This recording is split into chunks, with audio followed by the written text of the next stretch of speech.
بسم اللہ الرحمن الرحیم۔ اردو وائس کے محترم ناظرین السلام علیکم۔ حضرت موسیٰ علیہ السلام کے پاس ایک نوجوان آیا اور درخواست کرنے لگا کہ اے اللہ کے نبی، میں نے سنا ہے کہ آپ تمام جانوروں کی بولیاں جانتے ہیں، اور جب یہ جانور آپس میں باتیں کرتے ہیں تو آپ ان کی باتوں کا مطلب خوب سمجھتے ہیں۔ آپ یہ فن مجھے بھی سکھا دیجئے تاکہ میں جانوروں کی بولیاں سن کر خدا کی معرفت حاصل کر سکوں۔ حضرت موسیٰ علیہ السلام نے اپنے نور بصارت سے اس نوجوان کے ذہن میں چھپی ہوئی اصل بات دیکھ لی اور اس سے کہا، اس خیال عام سے باز رہ، اس میں بے شمار خطرے پنہاں ہے۔ جانوروں کی بولیاں سیکھ کر خدا کی معرفت حاصل نہیں ہوتی، اس کے لیے خدا ہی سے رجوع کر۔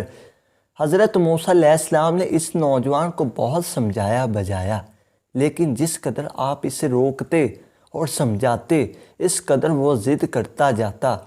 اس نے بے حد خوشامد سے کہا، اے پیغمبر خدا، مجھے اس بات سے محروم کرنا آپ کے لطف و کرم اور مہر و محبت سے پائد ہے۔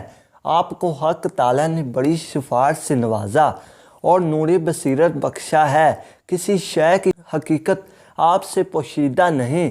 اگر آپ نے مجھے جانوروں کی بولیوں کے فن سے آگاہ نہ کیا تو میرا دل ہمیشہ کے لیے ٹوٹ جائے گا اور میری مایوسی کی کوئی انتہا نہ ہوگی۔ تب حضرت موسیٰ علیہ السلام نے بارگاہ خداوندی میں عرض کیا، یا الہی تو بے نیاز ہے۔ ایسا معلوم ہوتا ہے کہ اس نوجوان کی عقل کو شیطان مردود نے اپنا کھلونا بنا لیا ہے۔ تو ہی بتا میں کیا کروں؟ اگر اسے جاننے دوں تو یہ بات اس کے حق میں نیک نہ ہوگی، اور اگر نہ سکھاؤں تو اس کا دل صدمے سے چور ہوتا ہے۔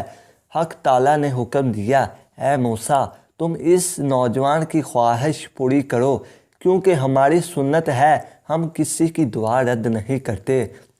یہ حکم پانے کے بعد حضرت موسیٰ علیہ السلام نے سوچا، ایک بار پھر اس نوجوان کو اس خیال سے باز رہنے کی کوشش کروں۔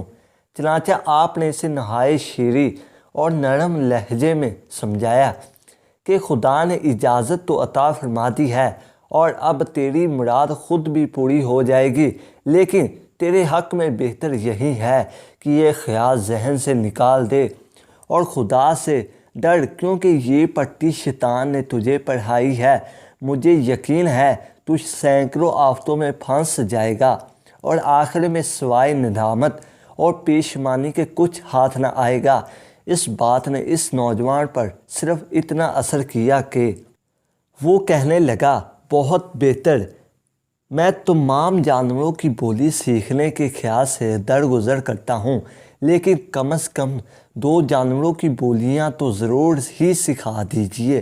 ایک اس کتے کی بولی جو میرے مکان کے دروازے پر پہرا دیتا ہے، اور دوسری اس مرغے کی بولی جو میرے گھر میں پلا ہوا ہے۔ بس میرے لیے ان 2 جانوروں کی بولی سمجھ لینا ہی بہت ہے۔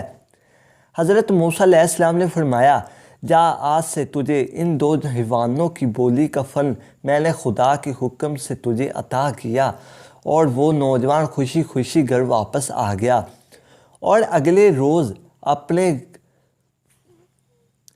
اپنے پالتو جانوروں کی باتیں سننے کے لیے دروازے کے قریب کھڑا ہو گیا۔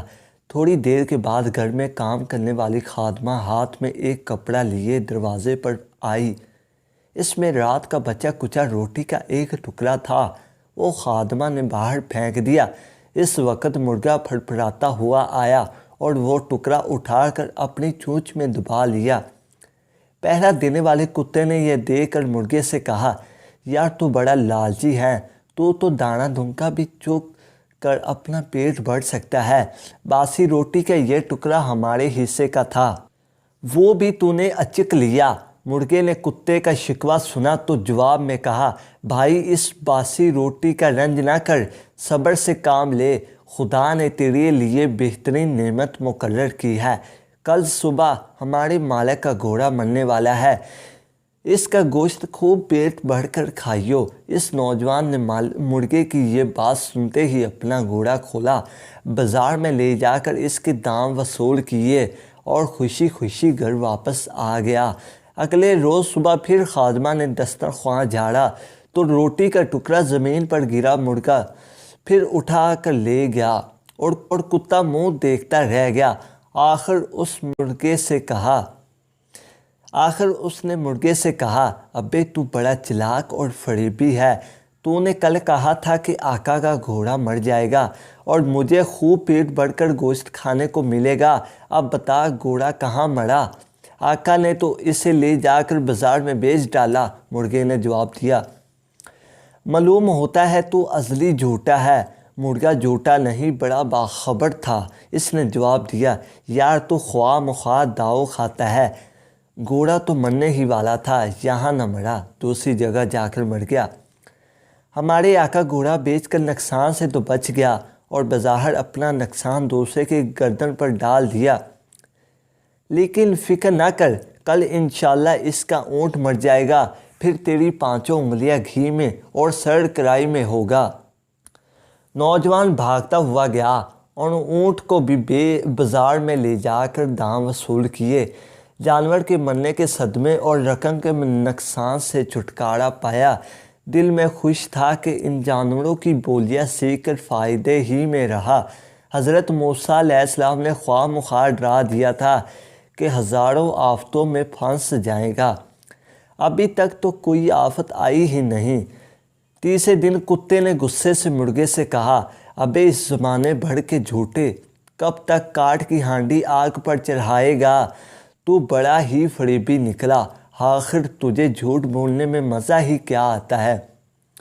مرغے نے کہا، یار جانی میں جھوٹ نہیں بولتا۔ مالک نے اونٹ کو بھی لے جا کر بیچ ڈالا اور پیسے جیب میں رکھے۔ اب وہ اونٹ جس بد نصیب نے خریدا تھا اس کے گھر جا کر ہی مر گیا۔ بہرحال تم غم نہ کرو، کل ہمارے آقا کا غلام مرے گا، موت نے اسے تاکا ہے۔ غلام کے مرنے کے بعد آقا فقیروں کو روٹیاں اور گوشت بانٹے گا، پھر تیرے مزے ہی مزے، بس اب خوش ہو جا۔ مرغے کی بات سنتے ہی نوجوان نے غلام کو بھی ایک شخص کے ہاتھ اچھی قیمت پر بیچ دیا اور اس نقصان سے بچ کر جی میں بہت خوش ہوا۔ اس نے اپنے دل میں کہا، خدا کا لاکھ شکر ہے کہ اس نے مجھے 3 نقصان سے بال بال بچا لیا۔ اگر کتے اور مرغے کی بولیاں مجھے نہ آتی تو بہت زیادہ نقصان اٹھانا پڑتا۔ چوتھے دن کتے نے لال پیلی آنکھیں نکال کر مرغے سے کہا، ابے او جھوٹوں کے بادشاہ، تو کہتا تھا کہ غلام مرے گا اور اس کے مرنے پر ہمارے آقا فقیروں میں گوشت اور روٹیاں بانٹے گا۔ غلام کہاں مرا؟ مرغے نے جواب دیا، با خدا میں نے سچ کہا تھا، اگر اس غلام کو نہ بیچتا تو وہ اس مکان میں مرتا۔ بہرحال جس نے اسے خریدا وہ اب اپنے نصیب کو رو رہا ہوگا، کیونکہ غلام اس کے گھر جاتے ہی اگلے روز صبح مر گیا اور بیچارے خریدار کی رقم برباد ہوئی۔ لیکن اب تو خوش ہو جا کہ خود ہمارے آقا کی واری آ گئی ہے، کل یقیناً مر جائے گا۔ اب دیکھتا ہوں کہ وہ اپنے آپ کو موت کے فرشتے سے کیوں کر بچائے گا۔ کاش وہ بیوقوف اتنا سمجھتا کہ ایک نقصان سینکڑوں نقصانوں کا صدقہ ہوتا ہے۔ یاد رکھ، جسم و مال کا سیاہ جان کا صدقہ ہے، لیکن افسوس اب تو قصہ ہی تمام ہوا جاتا ہے۔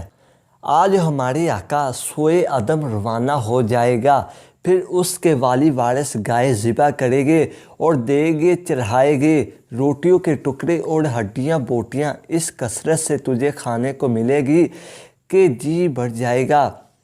نوجوان نے جب اپنے مرنے کی خبر سنی تو پیروں تلے زمین نکل گئی، ہاتھ پیروں میں دم نہ رہا، گرتا پڑتا بدحواش بدحال حضرت موسیٰ علیہ السلام کی خدمت میں حاضر ہوا اور ساری داستان سنا کر فریاد کی، اے خدا کے سچے نبی، مجھے ملک الموت کے پنجے سے بچا لے۔ حضرت موسیٰ علیہ السلام نے فرمایا، ارے احمق انسان، اس میں ڈرنے کی کیا بات ہے؟ اور بازار میں جا اور اپنے آپ کو بھی بیچ ڈال، تو اس کام میں بڑا ہوشیار ہے۔ اس مرتبہ بھی اپنا نقصان کسی اور کے سر پر مون دے اور خود کو پیش کر کے جو مال ملے وہ اپنے خزانے میں بھر لے۔ سچ ہے آنے والی مصیبت کو عقل مند پہلے دیکھ لیتا ہے اور بیوقوف آخر میں۔ اس نوجوان نے پھر من سماجت شروع کر دی اور اس قدر رویا کہ حضرت موسیٰ علیہ السلام کو اس پر رحم آ گیا۔ حضرت موسیٰ علیہ السلام نے فرمایا، اے نوجوان، تیر کمان سے نکل چکا ہے اور چھوٹا ہوا تیر کبھی واپس نہیں آتا۔ موت نے تیرا گھر طاق لیا ہے اور اسے ٹالنا میرے بس میں نہیں۔ ہاں، بارگاہ الہی میں تیرے لیے یہ درخواست پیش کرتا ہوں کہ جب تیری روح بدن کا ساتھ چھوڑے تو ایمان کی دولت تجھے نصیب ہو۔ ابھی پیغمبر خدا کی بات پوری بھی نہ ہوئی تھی کہ نوجوان کا جی مالش کرنے لگا، دل گھبرایا، یکا یک خون کی ایک قے ہوئی۔ وہ قے ایسی ہی نہ تھی، موت کی تھی۔ زبان بند ہو گئی، آنکھوں کی پتلیاں بھر گئی۔ آخر کار اس نے ایک ہچکی لی اور اپنی جان آفری کو سونپ دی۔ حضرت موسیٰ علیہ السلام نے جب یہ منظر دیکھا تو اللہ تعالیٰ سے دعا کی کہ اے باری تعالیٰ، اس ایمان کی دولت نصیب فرما، اپنی شان کے صدقے میں اسے بخش دے۔ اس نے گستاخی اور ضد کی لیکن وہ نادان تھا، اس پر رحم فرما۔ خدائے بزرگ و برتر نے اپنے پیغمبر کی دعا قبول فرماتے ہوئے اس کو بخش دیا۔